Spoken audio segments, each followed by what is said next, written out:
президенти روسیه ولادیمیر پوتین روز 14 نوامبر سال 2022 برای اولین بار در تاریخ روسیه پس از شوروی دو زن از جمله همسر 44 ساله رهبر چچنستان رمضان قادیروف مدنی قادیرووا را با عنوان قهرمان مادر سرفراز گردانید. با فرمان پوتین در برابر مدنی قادیرووا اولگا تختیارنکا نامزد از افزای یمال و نینتس هم که مادر 10 فرزند بوده است سزاوار عنوان قهرمان مادر شد.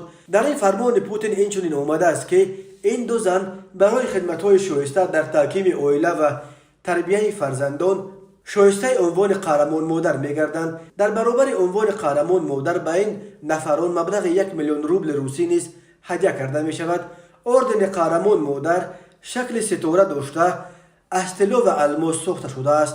مدنی قادیرووا سال 1978 به دنیا آمده. سال 1996 در سن 18 با رمضان قادیروف که از او 2 سال بزرگتر است ازدواج کرده است. او صاحب 12 فرزند مشترک با رمضان قادیروف است. همگی فرزندان این جفت به 14 نفر میرسند.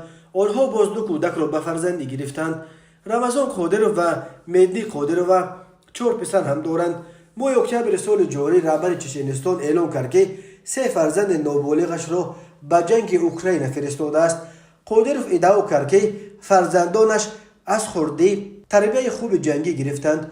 او حتی ویدیویی را نشر کرد که در آن 3 پسرش به گفته رمضان قادیروف در خط پیش جبهه جنگ با نیروهای اوکراین ثبت شدند. مدنی قادیرووا همچون طراح لباس کار میکند. سال 2009 در پایتخت چچنستان شهر گرازن او خانه مد لباس‌های مسلمانی را گشوده بود ولی بعدا این تجارتش را به دخترش داد. رمضان قادیروف سال 1976 به دنیا آمده. ماه فوریه سال 2007 وقتی که همگی 30 سال داشت به رهبری چچنستان رسید. او یکی از طرفداران سرسخت پرزیدنت کنونی روسیه ولادیمیر پوتین دانسته می شود. حامیان حقوق رمضان قادیروف و اطرافیان او را به نقض دوامدار حقوق انسان، شکنجه چچنی‌های نوروزی از حکمرانی او و حتی قتل‌های خودسرانه عیبدار می‌کنند.